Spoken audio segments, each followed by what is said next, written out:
예, 자, 기신론 세 번째 시간이고요. 이번 시간하고 다음 주는 이제 성지순례 때문에 휴강이라고 들었고, 그 다음 주 시간 한 주를 더 하면 기신론이 저에게 배당된 여러분이 함께 공부할 수 있는 시간이 이제 끝이 나는데, 오늘 시간에는 이제 여러분들 교재로 나가 있는 부분들을 좀 하고, 그리고 또 프린트물이 프린트물이 나갔을 겁니다.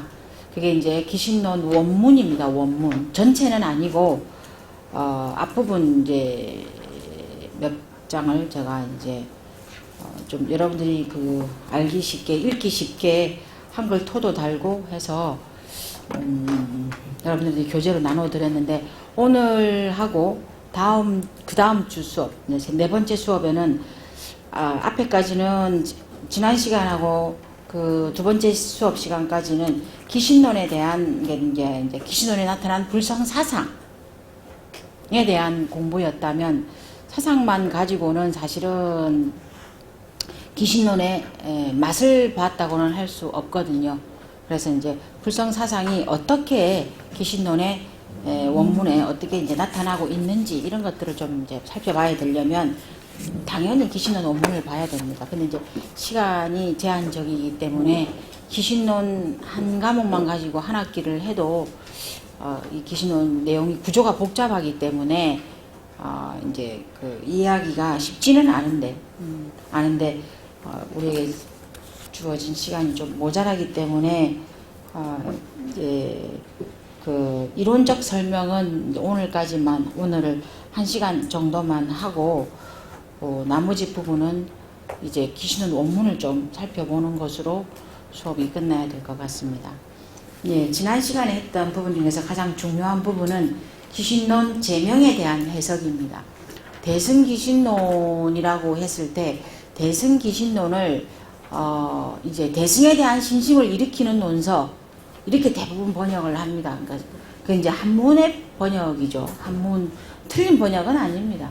틀렸다 이렇게 말할 수는 없고, 대승에 대한 신심, 대승에 대한 믿음을 일으키는 논서, 이렇게 번역을 하는데, 우리가 좀 생각을 해야 될 것은, 그럼 여기서 이제 대승은 뭐냐? 믿음을 일으키는 논서, 이거는 뭐 굉장히 쉬운 설명이죠. 대승에 대한 설명이 좀 주어져야 되는데, 기신론 제명, 지난 시간에 기신론 제명에서, 자, 대승이라고 하는 것은 일심 또 중생심, 똑같은 동의어로 쓰인다는 것을 여러분이 좀 기억을 하셨으면 좋겠습니다. 대승, 소승의 대승이 아니고, 대승이라고 하는 것은 일심이고 또는 중생심이고,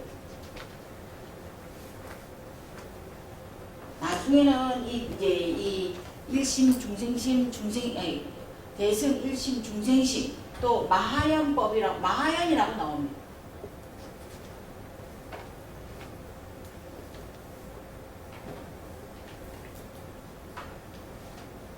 마하연 이렇게 이제 또 나오기도 할 겁니다.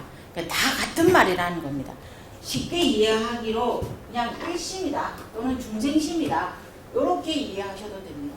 대승은 또 다른 뜻이 있기 때문에, 소승에 대비되는 대승이라는 의미가 있기 때문에, 사실은 이 대승 기신론 이렇게 얘기를 해버리면 우리가 잘 알고 있는 소승에 대한 대승으로 큰 신심을 일으키는 그런 논문인가 보다 생각하기 좋은데, 그런 측에서 보자면 이 대승이라는 말은 좀 오해의 소지가 있을 수 있습니다.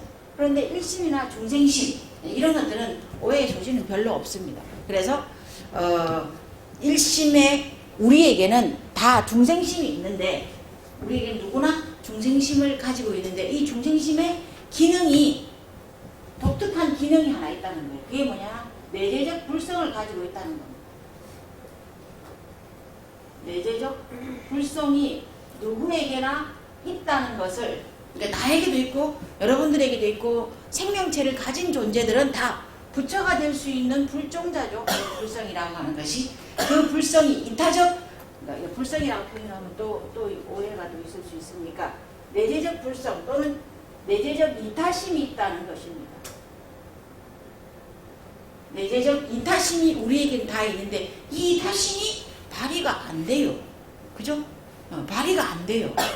만약에 이게 발휘가 100% 되는 사람이면은 그가 곧 깨달은 사람인데 이 내재적 이타심이 내 삶에서 그대로 구현이 안 되고 작용을 못 한단 말이에요. 알기는 알아요. 성인의 가르침 우리가 알기는 알죠. 그래서 능언경에 보면 이런 말이 있어요.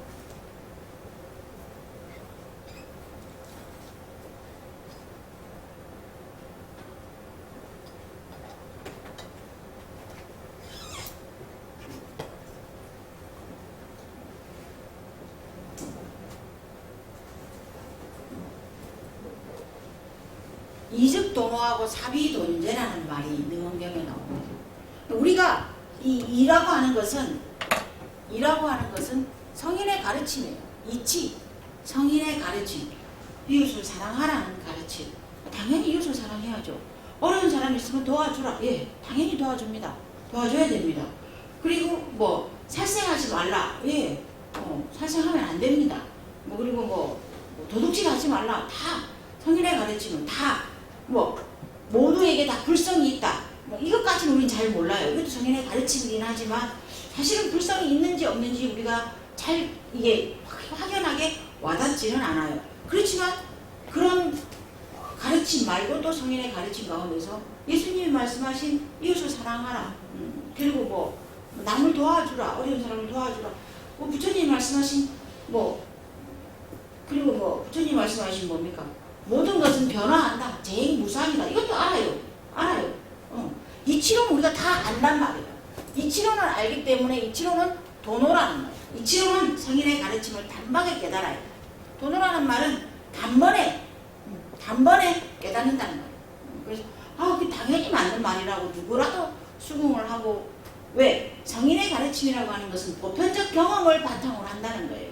보편적 경험을 바탕으로 하는 게 성인의 가르침이고 그렇기 때문에 변하지 않는 거라는 말이에요. 모든 사람이 인정을 한다는 말이잖아요. 이치로는 깨닫는데 그 이치가 내 삶이라고 하는 사라고 하는 것은 나이가 살아가는 이 현실 세계 수많은 사건 사고들이 일어나죠. 일들이 일어나잖아요. 그런 입장에서 보자면 이 일이라고 하는 것, 어떤 현상이라고 하는 것에서는 성인의 이치가 작용이 되지가 않아요. 왜 작용이 안 되냐? 이웃을 사랑하라. 이웃을 사랑하라. 이웃을 사랑하고 어려운 사람을 도와주라. 이렇게 얘기하는. 당연히 그 이웃을 사랑하지 않아야 되고 어려운 사람을 도와줄 필요가 없습니다. 이렇게 생각하시는 분 있으세요? 없어요. 대부분은 다 그 말이 맞다고 생각을 해요. 그렇기 때문에 이치로는 다 알지만 내 삶에서 그게 작용이 안 돼요. 이웃을 사랑하고 어려운 사람을 도와주려고 하는데 내 삶에서 그게 되느냐? 실현이 되느냐? 작용이 되느냐? 안 되잖아요. 안 되는 이유가 뭐겠어요? 아깝기 때문에. 어려운 사람을 도와주려고 하면 내가 가진 것을 나누어 줘야 되는데 내가 가진 것을 나누어 주려면 아까운 마음이 먼저 드는 거예요. 아까운 마음이면 솔직히 말해서 아까운 마음이 먼저 드는 거예요. 그러니까 내 삶에서 성인의 이치가 작용이 안 되는 거예요. 안 되는 이유가 뭐냐? 돈제라고 그랬어요. 돈제. 이거는 제거한다는 말이죠. 무엇을 제거하기가 힘드냐? 탐욕이죠. 탐, 진, 치.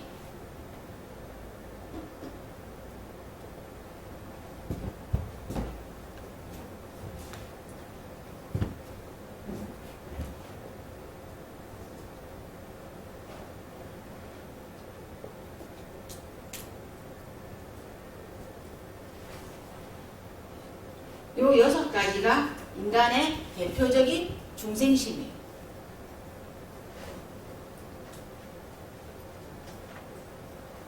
요 6가지가 인간의 대표적인 중생심이란 말이에요. 이 중생심이 이웃을 도와주려고 하는 나의 선한 마음을 탐욕이 일어나는 거예요. 탐욕이 아직 제거되지 않았기 때문에 성인의 가르침이 내 삶에서 실현이 안 되고 작용이 안 되는 거예요. 작용이 안 되는 거예요. 그렇기 때문에 우리의 중생심에는 이와 같은 탐진치 만의견이라고 하는 대표적인 중생심이 자리를 탁 하고 있어요. 자리를 딱 하고 있단 말이에요. 이것이 100% 가득 차 있으면은 완전한 중생으로 사는 거예요. 근데 이제 성인의 가르침을 배워서 이웃을 사랑해야 되고, 이 어려운 사람은 도와줘야 되고, 자, 나에게 내재적 이타심이 있고, 나에게도 중생심이라는 것이 가득 차 있지만, 그 중생심 가운데서도 내재적 이타심의 기능이 중생심에게는 하나 있단 말이에요. 탐진치 만일견이라고 하는 저 욕망만 있는 것이 아니고, 내재적 이타심이라고 하는 선한 마음도 나에게 내재되어 있다는 것을 내가 나의 있음을 믿는 것, 그것이 대승의 신심을 일으키는 논서, 대승기신론의 이름이라고 알아야 된다. 그러니까 대승을 소승에 대비되는 개념으로 이해를 한다거나 대승을 그냥 대승으로만 이해해서는 안 되는 거예요. 대승이 곧 중생심이고 일심인데 그 일심이나 중생심에는 내재적 이타적 마음, 그 이타심이 나에게 있음을 빨리 발현시켜서 내 삶에서 성인의 가르침을 작용시키란 말이에요. 작용시키란 말이에요. 성인의 가르침은 성인의 가르침이고 나는 나다. 내 삶은 성인의 가르침하고는 아무 관련 없이 살아간다. 불교를 배울 이유가 없어요. 불교를 공부해가지고 아무런 변화가 없는데 왜 이 귀한 시간에 와서 여기 앉아 있겠어요? 부처님이 분명히 얘기했잖아요. 부처님은 우리에게 이익을 주기 위해서 불교라고 하는 가르침을 우리에게 알려주는 거예요. 그런 역할을 했단 말이에요. 그런 역할을 해준 스승이란 말이에요. 뭐 기도 열심히 해가지고 이것도 필요하지만 실제적으로 이익을 얻어가라는 거예요. 이익을 얻어가라는 거예요. 중생들이 다 부처님의 가르침, 불교라고 하는 가르침을 알고는 이익을 각각 다 이익을 보물을 하나씩 얻어가라는 거예요. 보조스님의 표현대로라고 하면은 보물이 있는 섬에 왔다는 거예요. 보조스님이 수신결에 그렇게 해놨어요. 너희들은 이미 보물이 있는 섬에 왔다. 보물이 있는 섬에 왔는데 어렵게 해가지고 그 풍랑을 다 헤치고 보물이 있는 섬에 왔는데 보물이네? 하고 빈손으로 돌아가는 바보가 어디 있어요? 보물이 있는 섬에 와서 보물을 보았으면 보물을 내 것 다 시켜야 되는 거예요. 내 보물로 만들어야 되는 거예요. 근데 거기 가가지고 보물이네? 하고 또 어렵게 온 그 길을 또 돌아서 간다? 이런 바보가 되지 말라는 거예요. 보물이 있는 불교라고 하는 보물이 있는 섬에 보물섬에 왔다는 거예요. 이미 불교를 만난 것부터가 보물이 있는 보물섬에 왔고 보물이 있는 보물섬에 왔으면 이익을 얻어가라. 보물이라고 하는 이익을 얻어가야 돼. 그 보물이 뭐예요? 부처님의 가르침의 핵심을 알아가라는 거예요. 그게 핵심을 알아가면 그 핵심이 어떤 이익을 주느냐? 내 삶을 변화시키는 이익을 준단 말이에요. 여러분의 삶을 불교를 알기 이전하고 불교를 공부하고 난 이후하고 다르게 변화시키는 그런 이익을 얻어간다는 그 이익의 구체적인 게 뭐예요? 성인의 가르침이 내 삶에서 작용을 하는 거예요. 물론 작용이 처음부터 100% 완벽하게 성인의 가르침이 내 삶에서 들어와가지고 내 삶을 바꾸는 건 아니에요. 그러한 일은 별로 일어날 수가 없어요. 그렇겠지만 나에게 탐욕, 화내는 마음, 어리석은 마음, 거만한 마음, 의심, 사땡 견해 이런 견해들만 있을 것 같은 내 중생심에서 이타적, 내재적 이타심이 10%, 20%, 10%까지 가요. 1%, 5%, 10%, 12% 이렇게 점점 이타심이 상승을 하는 변화된 나를 여러분이 만들어내야 되는 거예요. 그게 이익이고 그게 보물을 찾아가는 일이란 말이에요. 근데 뭐 성인의 가르침은 성인의 가르침이고 건강경은 건강경이고 기신론은 기신론이고 나는 나고 별로 바람직하지 못하죠. 우리가 취미로 그냥 취미생활로 그냥 할 일 없이 시간을 보내기 위해서 여기 와서 이렇게 앉아 있는 게 아니라면 정말로 불교는 이와 같은 것을 가르치기 위해서 내 삶이 변화하는 과정, 그러한 것을 가르치기 위해서 부처님의 가르침이 존재하는 것이지 그 어려운 불교, 그 어려운 부처님의 가르침을 알아서 우리가 어디다가 쓰겠어요? 아무도 궁금해하지도 않아요. 다른 사람들은. 알려주려고 해도 궁금해하지도 않아요. 여러분이 불교를 배우는 목적도 그와 다르지 않을 거라고 생각을 합니다. 그렇다면은 대승 기신론에서 대승의 바른 정의를 내재적 이타심으로 여러분이 반드시 기억을 해 두시면 좋겠습니다. 그래서 나에게 내재되어 있는 이타적 마음을 이미 있음을 믿고 신심이죠. 대승 기신이 그 신심을 일으켜서 이타행을 하게 하는 이타행을 구조적으로 나에게 어떤 이타적 마음이 있는지를 살펴보는 게 기신론의 구체적인 내용이라고 할 수 있겠죠. 그래서 여러분들이 거기 대승에 대한 믿음을 일으키는 논서 이렇게 얘기를 했을 때 그게 대승기신론을 제목을 풀어놓은 것이긴 하지만 좀 더 구체적인 대승은 무엇이냐 한다면 내재적 이타심 이렇게 좀 기억을 해두시면 좋겠다는 것입니다. 자, 그래서 그 다음 페이지에 대승의 의미, 대에 대한 설명, 승에 대한 설명 이거 다 했습니다. 그 다음에 가시면 자 4번으로 가시면 대승기신론이 가지는 역사적인 영향력이 있습니다. 대승기신론은 대승불교가 일어난 이후에 굉장히 통합적인 개론서 역할을 하게 됩니다. 그래서 대승기신론이 가지는 후대에 미친 영향력 이런 것들은 무시할 수 없는 영향력을 가지게 되는데 그 중에 첫 번째가 중요한 의의를 가지는데 첫 번째가 대승불교의 주요 학파의 주장을 통합한 논서. 이게 대승기신론에 붙어있는 큰 영향력이라고 할 수 있습니다. 두 가지 학파라고 얘기했는데 거기 밑에 나와 있는 것처럼 중간학파와 유가행파가 대승기신론의 영향을 받은 학파라고 할 수 있습니다. 대승기신론은 인도에서 불교의 대승불교를 일으킬 때 대승불교를 이끌어가는 중심 학파가 등장을 합니다. 거기 나와 있는 것처럼 기원 AD 3세기경에 용수라고 하는 사람에 의해서 용수보살이라고 하는데 용수보살에 의해서 중관학파가 나옵니다. 반야중관학파 이렇게도 얘기를 하는데 어쨌거나 반야부경전을 중심으로 하는 반야와 중간사상을 중심으로 하는 반야중간학파가 합해져서 중간학파가 등장을 합니다.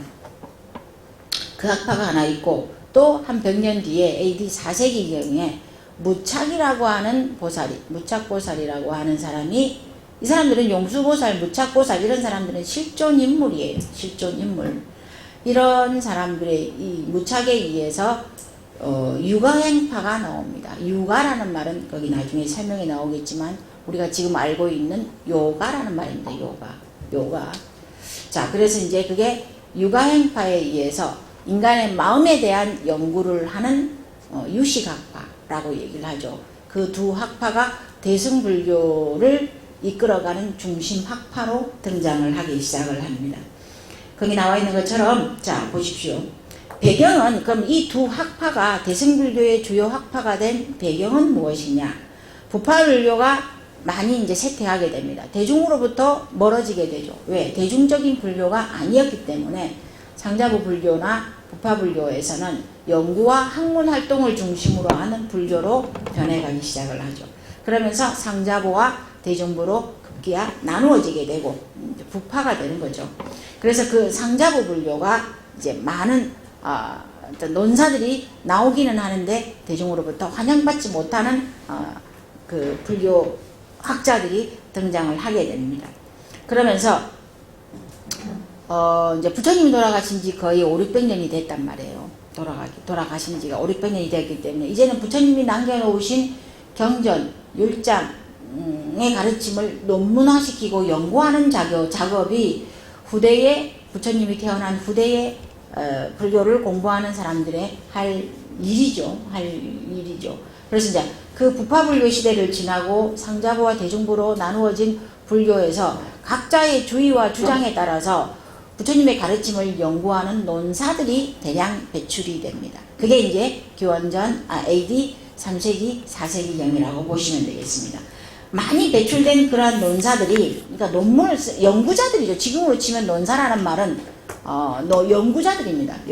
연구하는 사람들, 불교 연구를 하는 그 연구자들이 대거 등장을 하면서 대승불교가 활발하게 이제 실제적인 역할을 인도 불교에서의 역할을 하기 시작했다는 것입니다.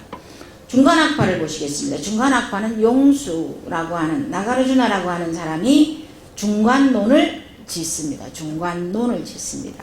근데 이제 이 사람의 중간론이 반야 공간 학파와 반야 공간이죠. 반야부를 중심으로 하는 반야부의 공사상을 중심으로 하는 그 학파와 합해져서 3세기경에 반야 중간학파 또는 뭐 중간학파 이렇게 말하기도 하는데 그 중간학파를 만들어냅니다. 자, 그 다음에 나와 있는 게 4세기경에 유식을 중심으로 하는 유가행파가 만들어져서 인도 불교의 2대 대승불교의 2대 사상이 됩니다. 이 중간학파는 중국으로 전해져서 중간종 뭐 이런 게 아니고 삼론종이라는 이름으로 중국의 학파를 하나 만들게 됩니다. 삼론종은 용수가 지은 중론, 백론, 십이문론 이걸 삼론이라 그러는데 그걸 이제 소위경전으로 하는 근본으로 하는 삼론종이 인도의 중간학파를 계승해서 중국의 중간 사상을 펼치는 학파로 등장을 하게 됩니다. 이 중간학파의 중심 사상은 거기 나와 있는 것처럼 공입니다. 공이라는 말은 순야라고 하는 범어에서 나왔습니다. 순야.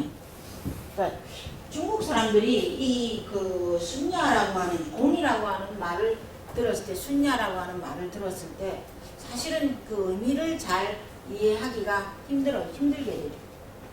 그도 그럴 것이 중국에는 이 공이라고 하는 의미가 그냥 뭐 어떤 공간에서 아무것도 없는 것, 텅 비어 있는 것, 이 정도로만 생각을 했다는 거죠. 근데 이제 이 공이라고 하는 말은 번역은 이렇게 했지만 원래는 순야, 바로 그림자라는 말입니다. 그림자. 그러니까 그림자는 공이라는 근데 중국 사람들은 중국인의 사유구조와 인도인의 사유구조는 좀 많이 다르죠. 근데 인도에서는 다분히 순야라고 하나만 해도 이해가 되는 것들이 중국으로 건너오면 인식의 체계가 다르기 때문에 중국 사람들은 이해가 안 되는 거예요. 그림자가 뭐야? 실제하지 않는다는 말인데 태양이 떴을 때는 그림자가 있다가 태양이 사라지면 그림자가 없어진단 말이에요. 그러면 그 있기도 하고 없기도 하잖아요. 있을 때도 있고 없을 때도 있잖아요. 그러니까 그게 정확한 표현인데 중국 사람들은 텅 비어있다. 공으로 번역을 해버리는 거예요. 이걸. 공으로 번역을. 중국 사람들에게 공이라는 개념은 없다는 것과 뭐가 다르지?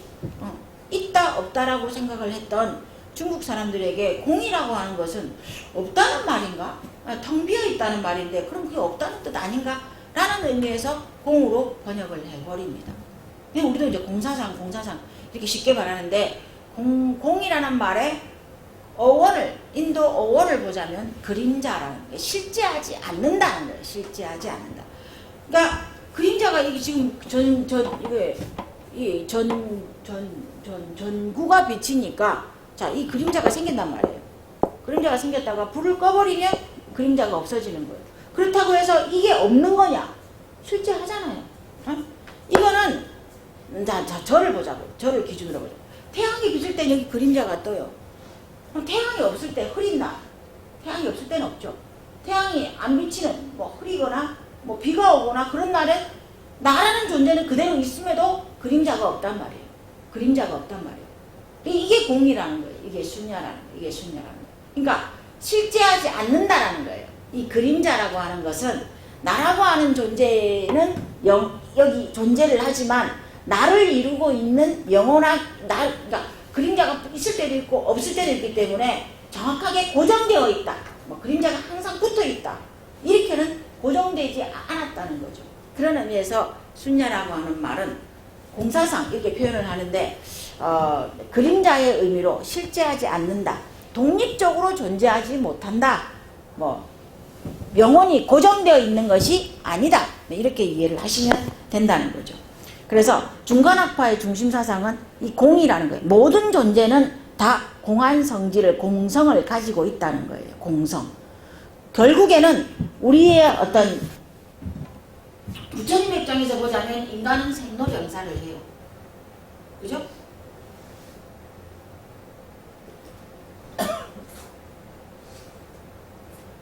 인간은 생로병사를 하고 존재는 우리가 물질이라고 하는 것은 성주 개공을 해요. 성주 개공이 생주 이멸을 해요.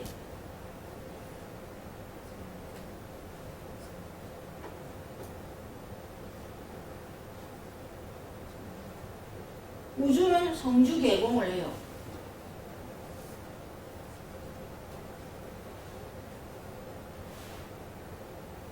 개공을 해요.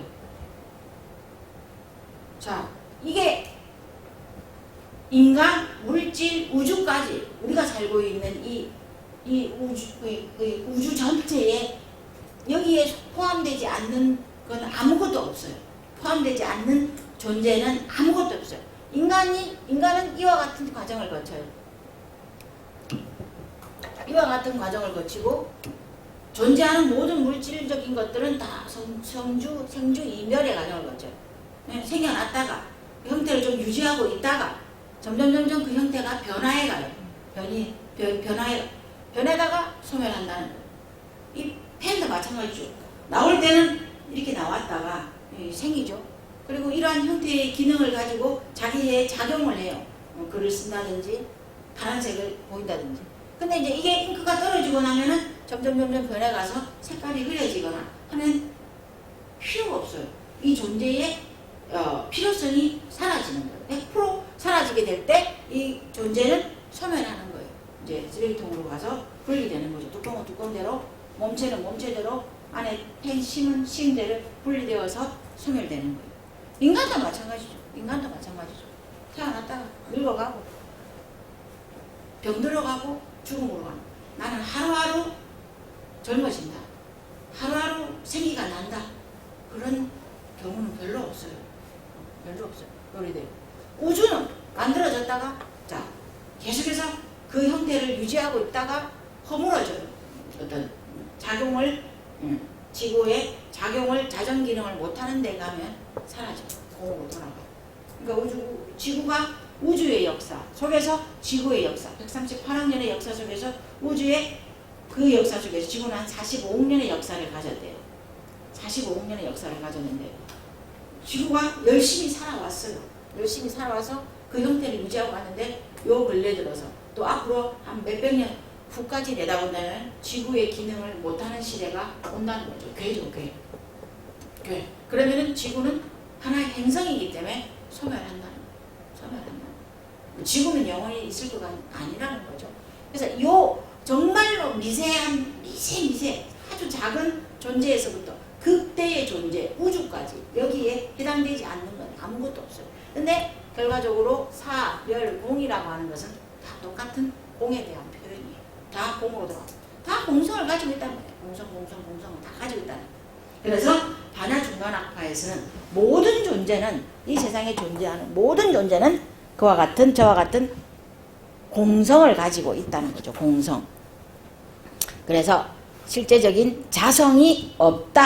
거기 나와 있죠. 현상계의 모든 존재는 자성이 없는 무자성. 그러니까 고정불변하는 자성이라고 하는 것은 자기를 자기이게 만드는 성질이에요. 인간을 인간이게 만드는 성질. 인간을 인간이게 만드는 성질이 있죠. 뭐 외형적으로는 눈이 두 개 있고 코가 있고 뭐 입이 있고 뭐 팔다리가 있고 이게 인간을 인간이게 만드는 성질이죠. 성질. 내면적으로는 인간이 가지고 있는 이타적인 마음이라든지 욕망 이런 것도 다 인간을 인간이게 만드는 자성의 성품이에요. 자성의 중에 요소 중에 하나들이죠. 근데 그게 고정되어 있지 않다는 거예요. 왜 고정되어 있지 않느냐? 인간에게 욕망만 있다면 내재적 이타심이 어디에 내재되어 있겠어요? 아니죠. 그러니까 인간에게는 욕망과 함께 내재적 이타심이 함께 내재되어 있는 거예요. 근데 욕망을 내재되어 있는 내 욕망을 100% 발현시킬 거냐? 내재되어 있는 나의 이타심을 100% 발현시킬 거냐? 이건 각자의 선택이에요. 각자의 선택이에요. 그렇기 때문에 인간은 똑같은 불성을 가지고 불처가 될 수 있는 종자를 가지고 있다 하더라도 누구는 더 선한 사람이 있고 더 선한 역할을 하는 사람이 있고 왜 그 사람은 자기의 내재적 이타심을 더 많이 발휘하게끔 욕망보다 더 많이 발휘하게끔 자기를 조절하는 사람이라는 거예요. 욕망이 완벽히 없어지면 좋겠지만은 그러지 않을 때 완벽히 욕망이 없어진 사람이 부처가 되는데 거기까지는 안 된다 할지라도 자기에게 이타적인 내재적 이타심과 내재적 중생심이 있다는 것을 알았다면은 더 선한 사람은 이타심을 더 많이 자기 삶에서 작용시키는 사람이라는 거죠. 자, 그래서 우리에게는 이와 같이 내재적 이타심, 중생심이 함께 내재되어 있기 때문에 우리의 자성은 고정되어 있지 않다는 거예요. 고정되어. 그래서 무자성이라고 표현을 합니다.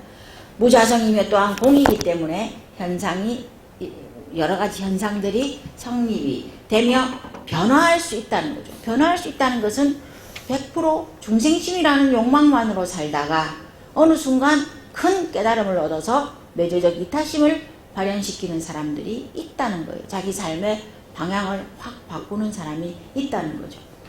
그래서 변화의 가능성이 있다는 거죠. 그래서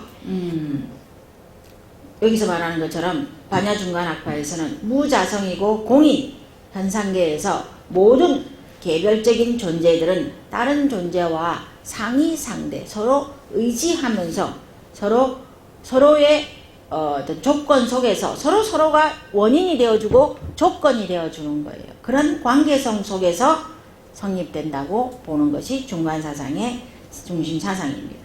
그래서 용수보살은 이것을 연기법이라고 할 때 그 연기라고 보았다는 거죠. 그래서 이제 이러한 가르침은 용수의 중관론이라고 하는 책에 잘 나타나 있습니다. 학파의 명칭은 여러분들이 거기서 한번 살펴보시기 바랍니다. 그래서 이제 학파 명칭도 봐야 되겠어요.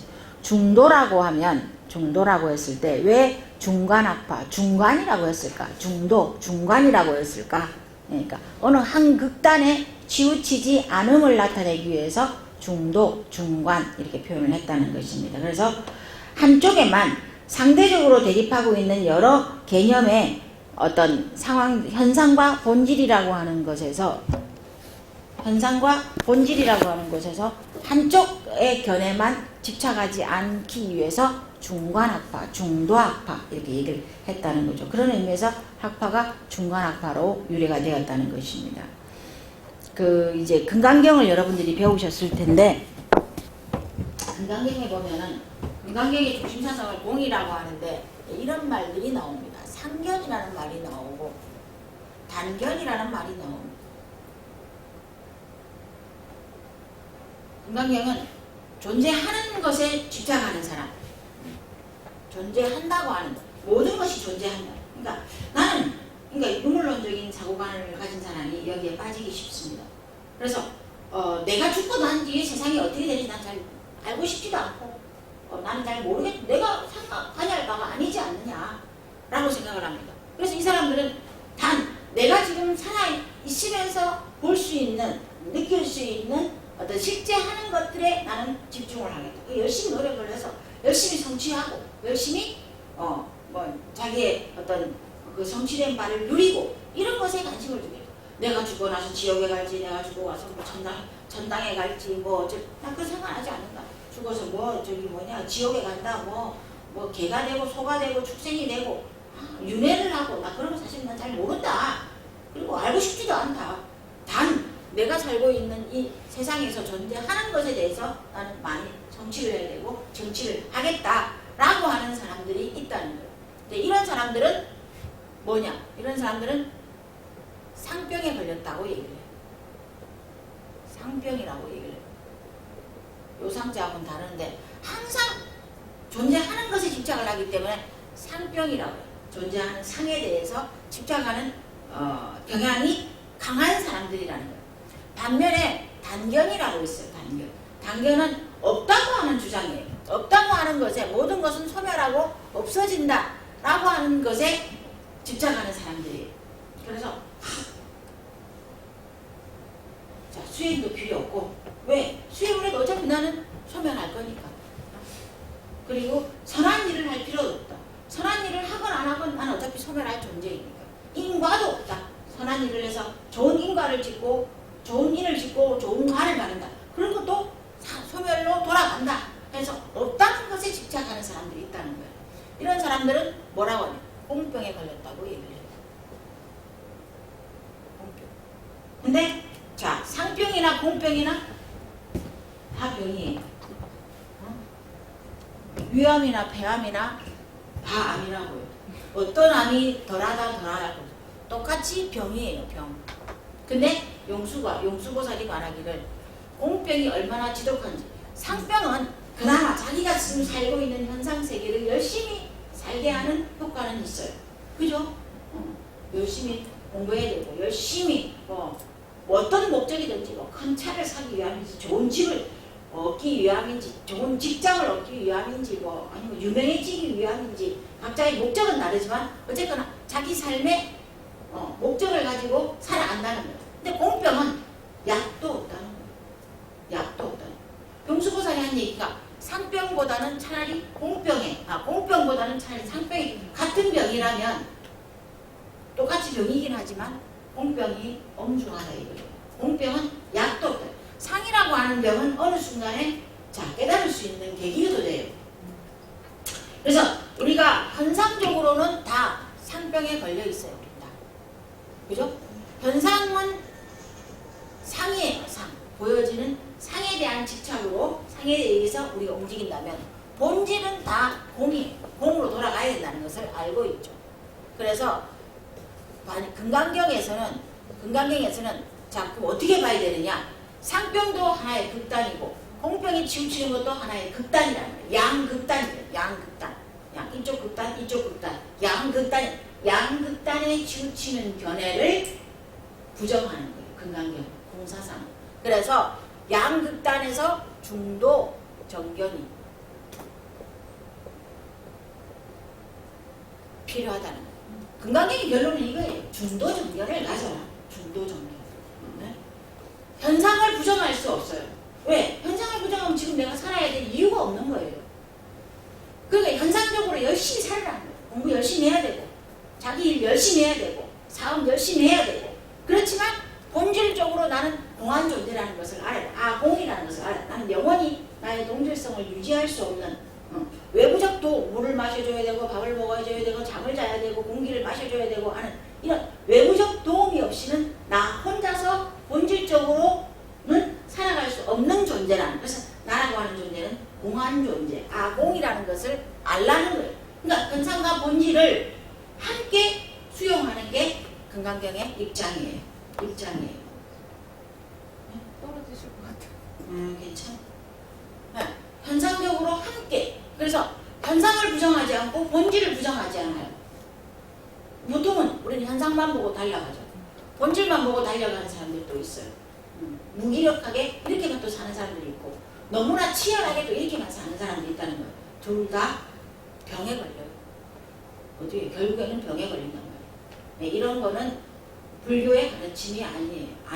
그렇기 때문에 금강경에서고 반야경에서는, 중간학파에서는 중도정의 바른 견해를 가지라는 바른 견해. 그래서 불교를 허무하다, 불교는 허무주의를 말한다, 아니면 불교는 이렇게 얘기를 하면 그건 불교를 잘못 알고 있는 거예요. 잘못 알고 있는 거예요. 그래서 이제 이와 같은 주장을 하는 게 금강경이나 반야신경, 반야부가 속한 경전들의 공사상에서 주장하는 것이고, 그러한 것을 함께 묶은 것이 중간학파의, 용수의 중간학파의 중간이라고 하는 이름에서 이와 같은 명칭에서 나왔다는 거죠. 육아행파를 보겠습니다. 육아행파는 무착이라고 하는 아상가, 무착이라고 하는 보살에 의해서 AD 4세기경에 만들어지기 시작을 합니다. 그래서 육아행파는 유식파, 유식종, 육아행 유식학파, 육아유식학파, 육아불교 이렇게도 불립니다. 그러면 여기서 말하는 육아라는 말은 뭐냐? 여러분 거기 보시면 육아라는 말은 우리가 알고 있는 요가라는 말입니다. 요가, 명상, 다이어트 요가 이런 건 많이 봤잖아요. 명상 요가, 그 다음에 생활 요가, 우리나라에 이제 많이 저변화되어 있죠. 이제 그 요가가 한문으로 했을 때 육아가 되기 때문에 이렇게 이름의 육아행파 이렇게 붙였다는 거죠. 그죠? 근데 이제 이 중심 사상은 호흡을 조정하고, 그러니까 요가를 통해서 신체적인 조건을 만드는 거죠. 수행할 수 있는 신체적 조건을 만들어가는 거예요.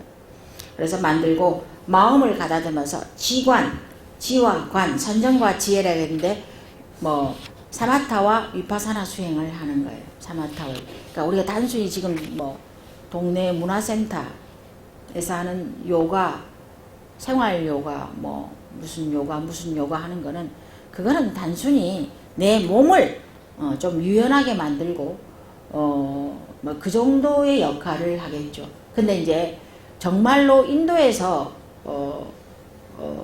어떤 수행의 방법으로 나온 요가는 반드시 사마타와 비파사나 수행을, 위파사나 수행을 함께 해야 되는 것이, 그리고 그 수행을 할 때 가장 적절한 몸의 상태를 요가로 만들어야 된다는 거죠. 네, 그 필요성에 의해서 요가가 나왔거든요. 저변화되고 했거든요.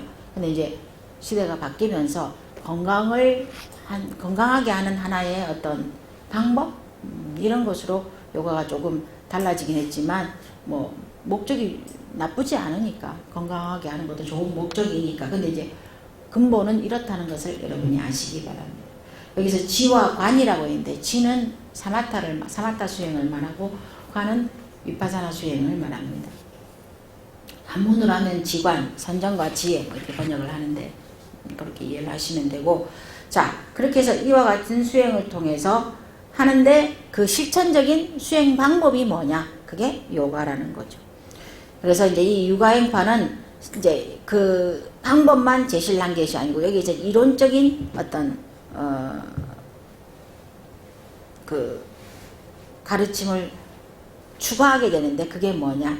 아레야식이라고 하는 인간의 심식을 구분하는 심식에 대한 연구가 일어나게 됩니다. 우리는 이제까지는 불교를 잘 모를 때까지는 인간의 마음은 하나라고 생각을 했어요. 하나라고 생각했는데 불교에서는 인간의 마음을 기본적으로 8가지 이상이라고 봅니다. 눈으로 보는 마음, 안식이죠, 안식. 그 다음에 귀로 듣는 마음, 이식이죠, 이식. 자, 보세요, 여러분. 지금 이 밖에서 들려오는 소리들, 그리고 우리가 내 눈으로 볼 수 있는 어떤 상대에게 알 수 있는 안식이 생겨요. 안식이 생겨요. 그리고 저 사람이 말은 안 하지만 오늘 아침에 식구 중에서 딸이 뭐 학교를 가는데 또는 출근을 하는데 안색이 별로 안 좋다. 그럼 엄마는 그걸 알아요. 회사에서 기분 안 좋은 일이 있었나 보다. 어제 요즘 안 좋은가 보다. 학교 친구들하고 안 좋은가 보다. 그게 안식이에요. 안식. 말로 하지 않아도 눈으로 보고 알 수 있는 마음이 있죠. 안식. 이식도 마찬가지죠. 소리만 듣고도 그 사람의 상태를 알 수가 있어요. 아픈가 보다. 감기 걸렸어요? 우리 그러죠. 전화로 들려오는 목소리만 듣고도 아프세요? 감기들. 그 이식이 아는 거예요. 이식. 비식, 설식, 신식. 그 다음에 육의식. 그래서 생각을 통해서 알게 되는 의식. 제7 말라식 있고 제8 아레야식. 이렇게 인간의 마음을 8가지 종류로 구분했던 게 이 육아행파의 업적이라고 할 수가 있겠습니다. 굉장한 업적을 남긴 거죠. 굉장한 업적을 남긴 겁니다. 이게 보십시오. 기원 후 AD 4세기경부터 지금 이 연구가 육아행파가 시작이 됐단 말이에요. 그러면 지금 21세기에 와서도 과학자들이 과학이 얼마나 많이 발달했어요. 거의 지금 이제 며칠 전에 어디 지나가다가 갑자기 봤는데 우리가 어릴 때 상상했던 하늘을 나는 자동차가 곧 나올지도 모른다잖아요. 정말로 상상 속에서 차가 너무 많으니까 하늘을 날아다니는 자동차가 있으면 좋겠다 했는데 하늘을 날다가 땅에 와서는 또 바퀴로 굴러가고 이 트랜스포머가 되는데 그런 어떤 세상이 온단 말이에요. 어쩌면 우리가 살아있을 때 올지도 몰라요. 그런 것들이 발달할 정도로 과학이 거의 못하는 게 없는 것 같은데 과학이 할 수 있는 것보다 과학이 못하는 것이 훨씬 더 많아요.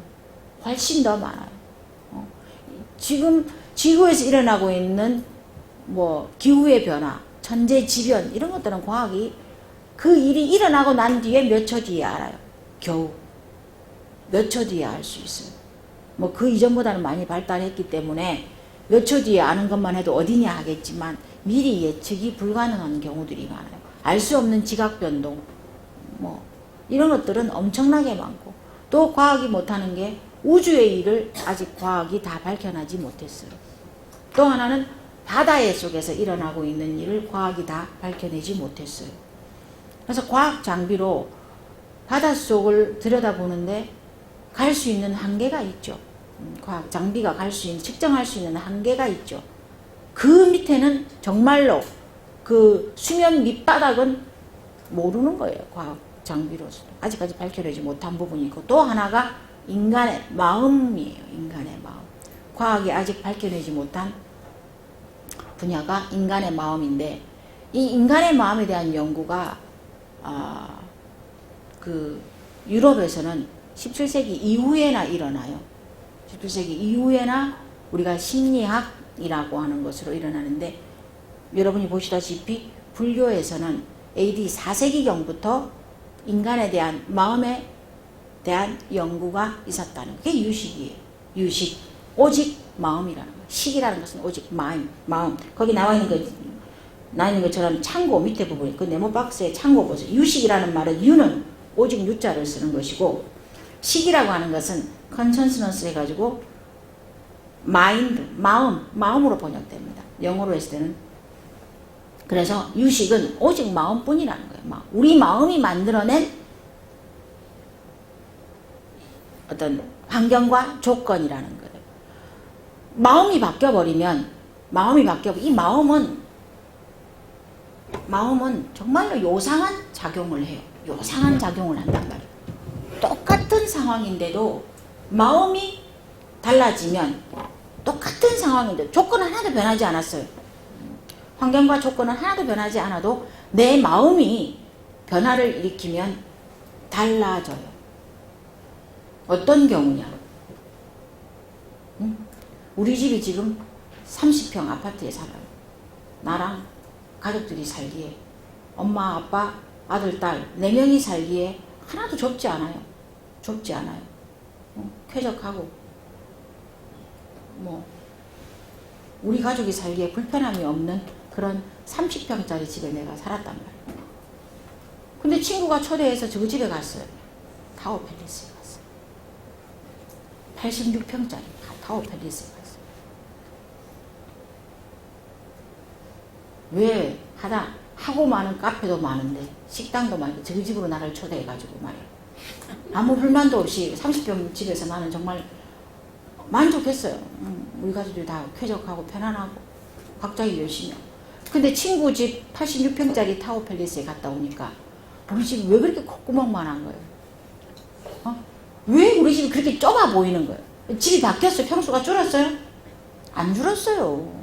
그대로 30평이에요. 그대로 30평인데 친구 집에 갔다 와서 내 마음이 바뀐 거예요. 우리 집이 한 번도 좁다고 생각한 적이 없는데 친구 집 86평을 보고 와서 거기서 몇 시간, 하루도 지난 것도 아니고 몇 시간 차 한잔 마시고 왔는데, 내 마음이, 요사스러운 내 마음이, 우리 집이 좁고 비좁고 왜 이렇게 비좁은 거야? 내 눈에 다 들어오는 거야. 여기서 여기까지 다 들어오는 거야. 친구 집에 가니까 도대체 어디가 끝인지 알 수 없게 막 이렇게 고개를 돌려야 돼. 360도 회전을 해가지고 이렇게 돌려야 되는데, 우리 집은 막 여기서까지만 90도만 회전을 해도 다 돌아가, 다 보이는 거야. 짜증이 나는 거야. 그래서 그 짜증을 내가 이제 봐야 되는 거지. 그걸 남편한테 내가 니를 만나가지고 어쩌니 뭐 이꼴로 사는데 내 친구 집에 가니까 어쩌고 하면 이제 그때부터 부부싸움이 일어나는 거예요. 이제 문제의 근원은 어디에 있느냐? 남편에게 있느냐? 아니죠. 나에게 있다는 거예요. 나에게 있는 거예요. 이 내 마음이 이와 같은 작용을 하는 거예요. 집의 평수는 조건은 하나도 바뀌지 않았는데 내 마음이 이 집을, 내가 살고 있는 집을 좁게 느끼는 내 마음의 변화가, 이게 마음이에요. 이게 마음이에요. 이 인간이 가지고 있는 마음의 한 부분이라는 거죠. 그래서 불교에서는 이렇게 기원 후 4세기경부터, 기원 후 4세기면 지금 거의 2019년이니까 1600년 정도, 그죠? 1500년, 1600년 정도 불교가 인간의 마음을 연구하기 시작했다는 거예요. 전부터. 근데 유럽은 어땠느냐? 17세기 이후에나 인간의 마음에 대해서 눈을 뜨기 시작을 합니다. 연구의 대상으로 삼습니다. 왜? 그때까지는 인간의 마음은 연구의 대상이 아니었어요. 아니었어요. 인간의 마음은 중요하지 않았어요. 왜? 전부 다 신에 대한 찬탄으로 이루어졌기 때문에. 신을 찬탄하기 위해서 그림을 그리고, 신을 찬탄하기 위해서 음악을 하고, 신을 찬탄하기 위해서 건축물을 짓고, 문학을 하고, 다! 근데 이 프랑스 혁명 이후로 근대 시민의식이 깨어나면서부터 인간의 마음, 인간의 이 희노애락이라고 하는 마음에 대해서 집중하기 시작합니다. 더 이상 신에 대한 어떤 찬탄이나 이런 것보다 정말로 내가 이 남자를 사랑하고 이 여자를 사랑할 때 느끼는 이 감정이 문학으로 들어가는 거예요. 문학으로 들어가는 거예요. 그게 음악으로 들어가는 거예요. 음악으로 들어가는 거예요. 그게 이제 여러 방면에서 정말로 인간 중심의 사회로 변하고, 그때 궁금한 것이 왜 인간은 이렇게 기뻐하고 슬퍼하고 인간의 마음은 이렇게 요동을 치기 시작을 하는 거냐는 거지. 그때 나왔던 게 이제 인간의 마음을 연구하는 심리학 분야라는 거예요. 그러니까 이 유럽에서의 심리학 연구는, 우리가 그게 심리학 뭐 하면 뭐 쭈루룩 나오는데, 그런 사람들의 연구는 불과 몇백 년 되지 않았다는 거예요. 근데 그에 비해서 불교의 인간의 마음의 연구는 굉장히 오랜 역사를 가지고 있다는 것입니다.